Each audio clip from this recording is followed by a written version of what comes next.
పేరు ఏం పేరు సార్? రమాకాంత్ సార్ నా పేరు. రమాకాంత్ గారు, ఇప్పుడు సరే ఓకే, మీరు న్యాయమైన కోరిక న్యాయమైన డిమాండ్ మీరు చేస్తున్నారు, కానీ ఇక్కడ మరి మన ఆ ప్రైవేట్ బస్సులతోటి మరి ఇంకా కొంత ట్రావెలింగ్ అంటే వాళ్ళ గవర్నమెంట్లో కొంత పని చేయించనే ఉన్నారు. మీకు మీ సమ్మె ఎటన్నా పోనీ నాయన, మా పనులు మేము చేసుకుంటామని బస్సుల నుంచి ఎలక్ట్రికల్ బస్సులు బ్రహ్మాండంగా తిరుగుతున్నాయి, ఎక్కడెక్కడ రాష్ట్రాల నుంచి తీసుకొచ్చి డ్రైవర్ల కింద పెట్టి నడుపుతా ఉన్నారు. దానివల్ల మీకు అంత టాలెంట్ లేదా, మీకు అంత సత్తా లేదా? మాకు ఉంది సార్. మా దగ్గర 30 సర్వీస్ డ్రైవర్లు ఉన్నారు, హనుమకొండ డ్రైవర్లు ఉన్నారు. మాకు అన్ని చేస్తానికి అధికారం ఉంది. మాకు ఏ విధంగా అయినా పబ్లిక్ తీసుకుపోవాలి. ఇప్పుడు కాదు సార్, ఇప్పుడు దాదాపు ఆర్టీసీ సంస్థ ఇది పడి 70 సంవత్సరాలు అయింది, 75 ఇయర్స్ అయింది దాదాపు అయింది. అప్పటి నుంచి డ్రైవర్లు, ఎలిజిబుల్ డ్రైవర్లు, హెవీ డ్రైవర్లను తీసుకొచ్చి ఇప్పుడు ప్రభుత్వ పరంగా ఒక వెహికల్ ఇచ్చి 50 మంది బస్సులో 100 మందిని దింపుకుంటా ఆసియా ఖండంలోనే పెద్ద రికార్డు తెలంగాణ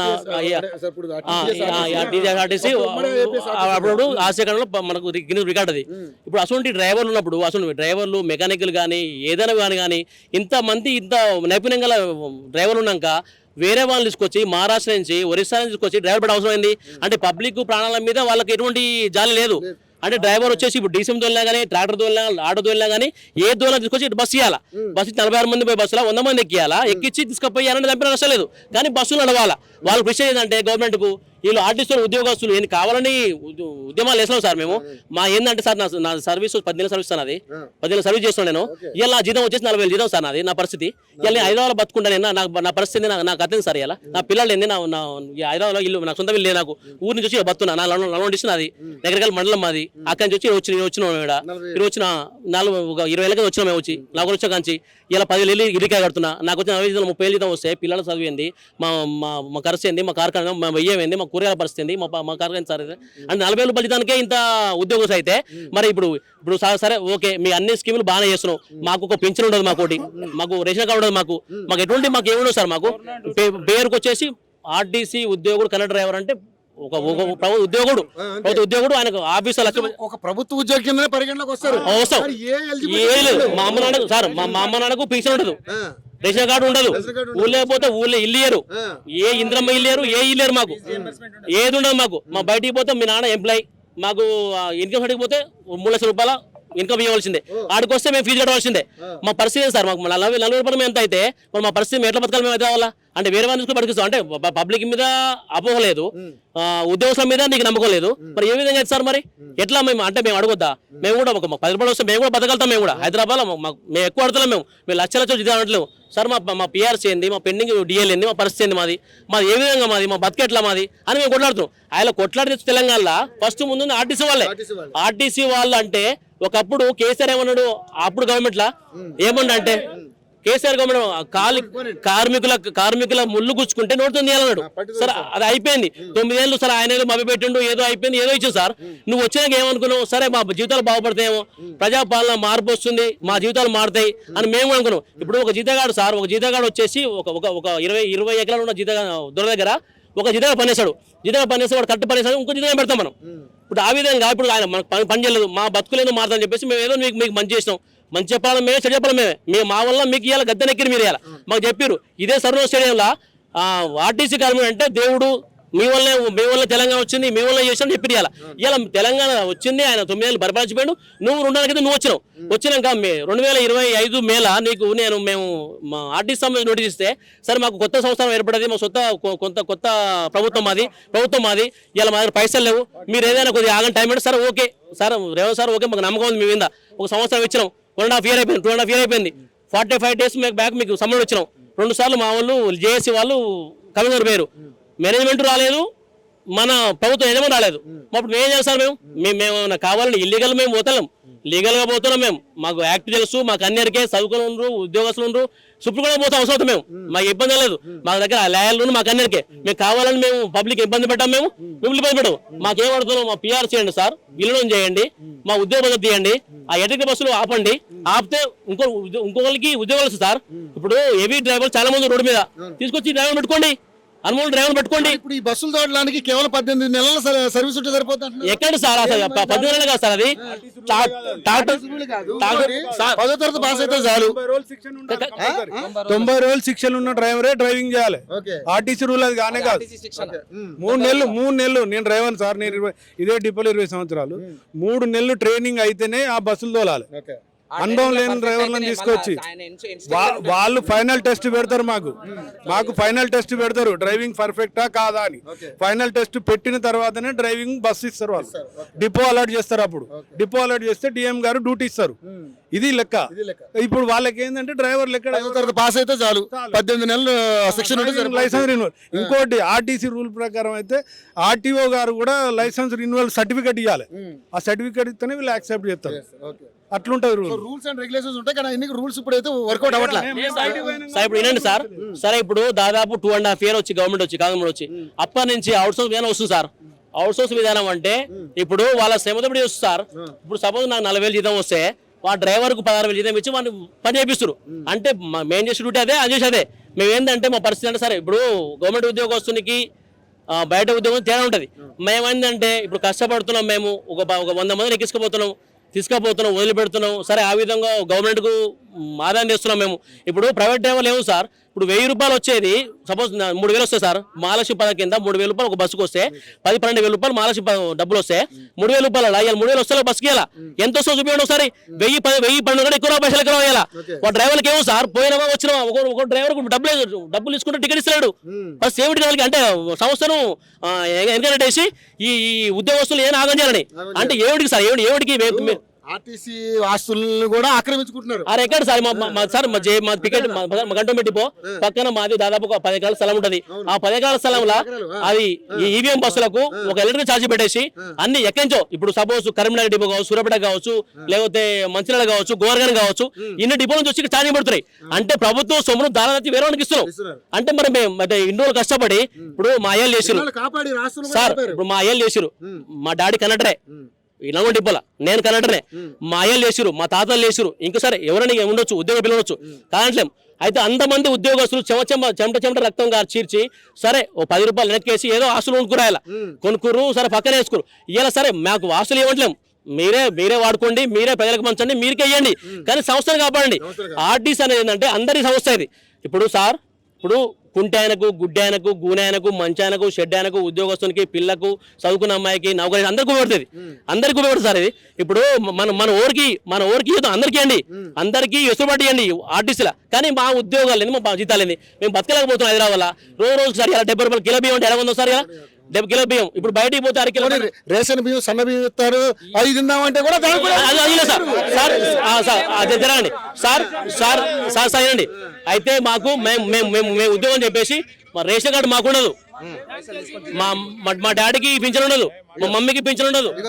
ఇక చూడండి, ఇక పైసలు తీసుకుని 0 టికెట్ కొట్టారంట. ఇక ఇలా నడుస్తుంది దందా, చూసారు కదా. చెప్పండి ఇక మేము ఇక పైసలు తీసుకోవడం 2 0 టికెట్లు కొట్టినా ఇద్దరు ఆడోళ్ళు, మీరు ఒక మొగాయన టికెట్ ఏమో 0, ఆయన దగ్గర ఎంత తీసుకున్నారు, 310 రూపాయలు తీసుకున్నారు.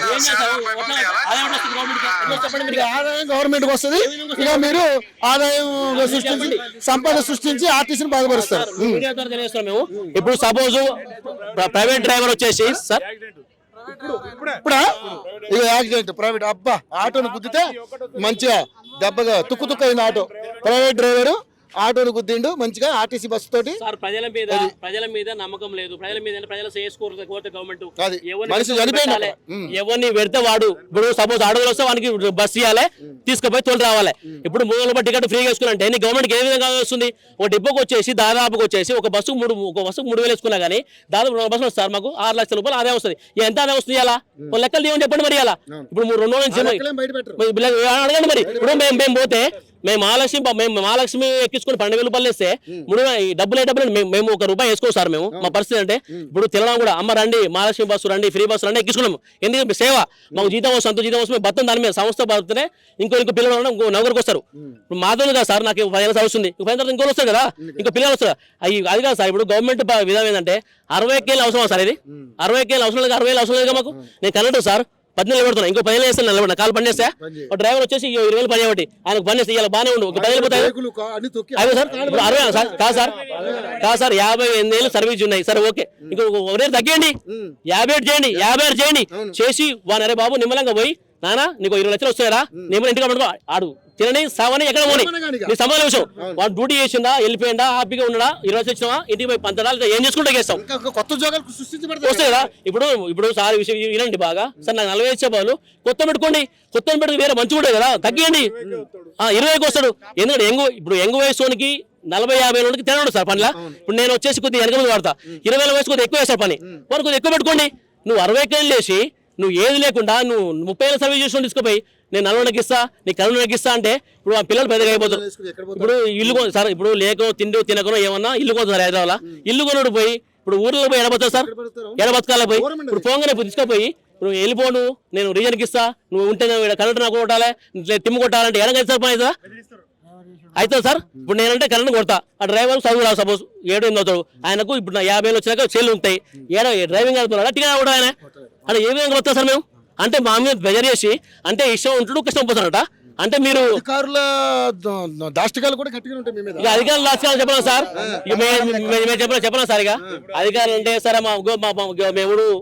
మేము కావాలని గెలిపించినందుకు మా తరపున మాడేవాడు ఓడలేరు ప్రభుత్వం లేదు ఒక అధికారులు ఒక వీరులు లేదు మాకు వీరులు లేకుండా చేసి సార్ ఇలా నేను మాట్లాడుతాను చెప్పిన ఈయన పలానా ఎవరైనా పలానా రెడ్డి పలానా రమాకాంత్ ఎవరు చూడండి అనాల్సింది మా పరిస్థితి అంటే మా బాగా చెప్తున్నాం మేము హైదరాబాద్ బతుకుంటా మేము ఎట్లా చేస్తాం మేము ఇలా సెలవు ఇస్తేవి జేబీఎం కు సెలవు ఇస్తేవి అది 10 ఎకరాలు ఇస్తేవి మేము ఎట్లా మరి ఏ విధంగా కావాలి అంటే ఇన్ని ఇస్తుంటా ఎన్ని ఇస్తున్నావు ఇక చెప్పండి రేపు మా డిపో కూడా పోతాయి 70% డిపోలు మా అయినాయి సార్ 70% అయిపోయినాయి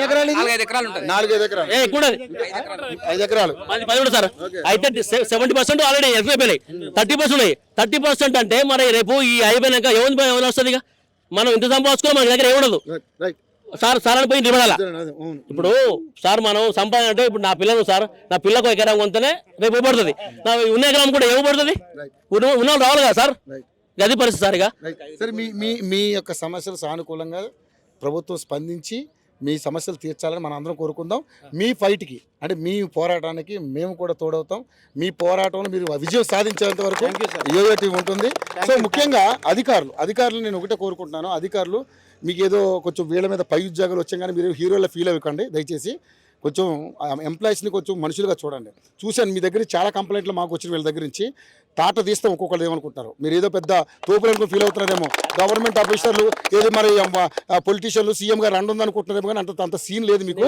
కొంచెం జాగ్రత్తగా ఉండి అక్కడ లేడీస్ విషయంలో కూడా మీరు చాలా దారుణంగా ప్రవర్తిస్తున్నారంట కాంట్రాక్టులు ఉద్యోగులను కూడా చాలా ఇబ్బంది పెడుతున్నారంట సో ఇవన్నీ మా దగ్గర కంప్లైంట్లు ఉన్నాయి సాయంత్రం డిబేట్లో మిమ్మల్ని ఎండగట్టే కార్యక్రమం చేస్తాం దయచేసి మీ అధికారులు ఎవరైనా సరే సానుకూలంగా స్పందించండి ఎంప్లాయీస్ వీళ్ళు లేకపోతే ఈరోజు బస్సు చక్రం తిరగదు అర్థమైందా చెప్పండి లాస్ట్ విషయం సార్ ఇప్పుడు రాష్ట్రానికి ప్రధాన పౌరుడు మన రేవంత్ రెడ్డి సార్ గారు ప్రధాన పౌరుడు అంటే సార్ రేవంత్ రెడ్డి సార్ గారు ఆయన మీద మాకు గౌరవం ఉంది నమ్మకం ఉంది మాకు ప్రజలు చేసినట్టే మాకు కూడా ఉద్యోగస్తులు కూడా కొద్దిగా 1% మేము 10% 1% చూసి అరే పిల్లలు రాకపోయిన ఉద్యోగస్తులు వాళ్ళ పరిస్థితి దాదాపు ఒక 20 ఏళ్ళ నుంచి ఎంత బాధపడుతున్నారు వాళ్ళు తెలంగాణ వచ్చింది నిధులు నియామకాలు అనరు ఉద్యోగాలు అనరు సరే వాళ్ళు ఉద్యోగాలు లేకపోయింది ఉన్న వాళ్ళని కొద్దిగా బాగుపడతాయి పిల్లలు ఎవరు బాగుపడతారు అరే మా నాన్న ఆర్టీసీ కరెంట్ పని చేసినట్ట సరే ఏ విధంగా ఇలా అరే నాకు ఇట్లా చదివించుండు ఏం బేసుకొని డిగ్రీ చేస్తే కొంచెం విలువ సార్ ఇప్పుడు నేను మా నాన్న చెప్పగలుగుతున్నా నా మా నాన్న కన్నడ చేసాడు నేను కన్నడ అయినా తండ్రి కలెక్టర్ నేను కలెక్టర్నే కానీ పరిస్థితి ఏంటంటే ఇప్పుడు ఆలోచన చేసి మా మీద కొద్దిగా కనికరం ఉంచి ఒక తండ్రి లాంటి